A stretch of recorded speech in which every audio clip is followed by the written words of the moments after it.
Bonjour et bienvenue sur MySTMG, la chaîne qui t'aide à réussir en STMG.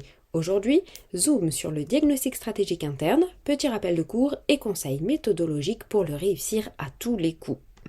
Le diagnostic stratégique interne permet d'identifier les forces et les faiblesses d'une organisation et ses moyens d'action au travers de ses ressources et de ses compétences. Ce diagnostic servira de support aux décisions stratégiques qui chercheront à maximiser le potentiel de force et à minimiser l'impact des menaces de l'environnement externe. Pour réaliser ce diagnostic, deux étapes essentielles. La première, recenser et identifier les ressources de l'organisation, et la deuxième, recenser et identifier les compétences de l'organisation. Étape 1, recenser et identifier les ressources de l'organisation. L'identification des ressources de l'organisation amène à recenser toutes les ressources dont elle dispose. On parle alors de ressources humaines, de ressources financières, matérielles, immatérielles et technologiques. Selon le type d'organisation que tu étudies, il faudra être vigilant quant au vocabulaire utilisé pour identifier précisément ces ressources. Un point important à retenir quant à l'identification des différentes ressources de l'organisation. Les ressources financières, humaines et matérielles sont facilement repérables et quantifiables. Les ressources immatérielles, quant à elles, le sont plus difficilement car elles ne sont pas mesurables et ne sont pas dénombrables. Elles sont toutefois essentielles pour l'organisation car elles constituent des leviers majeurs de création de valeur, de compétitivité et de pérennité. En définitive, ces ressources immatérielles sont essentielles pour l'organisation car elles vont lui procurer un pouvoir de différenciation important sur le marché. Ainsi, après avoir identifié les ressources les plus importantes, une organisation sait ce qu'elle sait faire de mieux que les autres, autrement dit ses forces, mais elle doit néanmoins aussi repérer ses facteurs de faiblesse interne qui pourraient nuire à sa pérennité.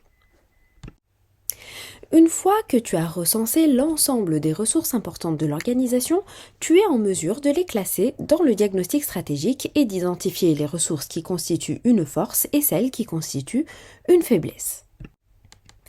Petite astuce, lorsque tu hésites ou que tu as un doute, questionne-toi en te plaçant toujours du point de vue du dirigeant de l'organisation. Mets-toi dans la peau d'un chef d'entreprise et pose-toi les questions suivantes. Telle ou telle ressource constitue-t-elle un atout pour mon entreprise ou s'agit-il d'un point à améliorer, d'un élément qui ralentit ma croissance ou d'un élément qui me permet de réussir sur mon marché? Ce questionnement te permettra immédiatement d'y voir plus clair. Et maintenant, à toi de jouer. Je te propose ici une liste de ressources, à toi de déterminer s'il s'agit d'une force ou d'une faiblesse, mais pause pour réfléchir.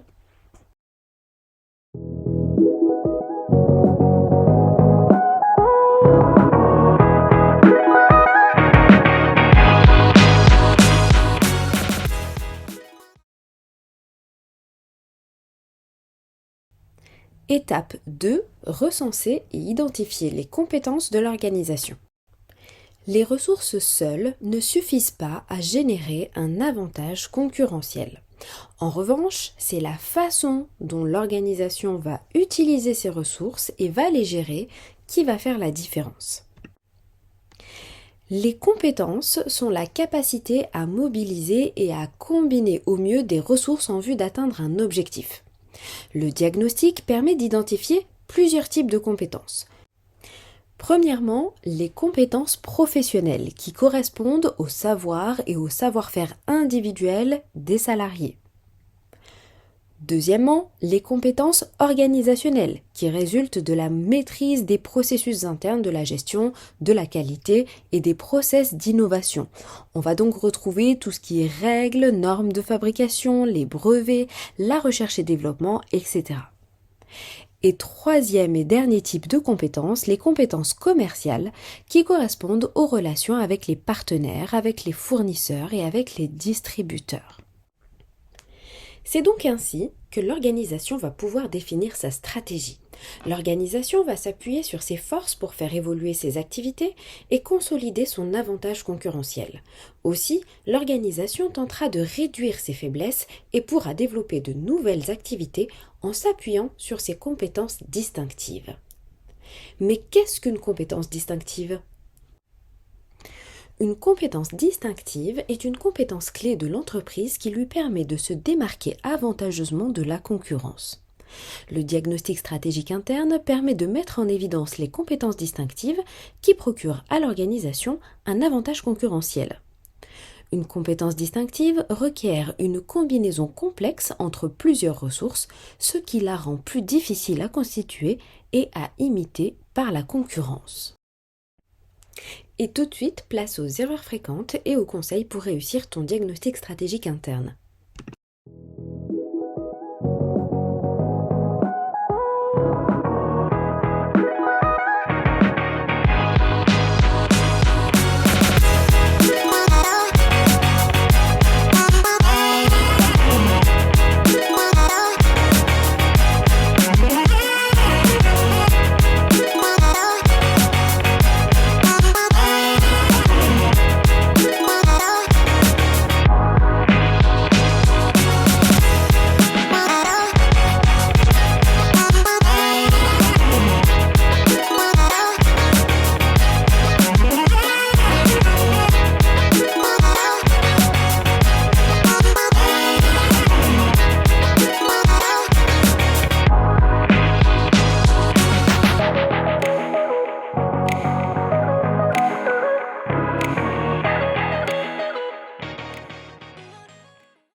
Et voilà, cette vidéo sur le diagnostic stratégique interne touche à sa fin. N'hésite pas à me laisser un commentaire ou un like si la vidéo t'a plu.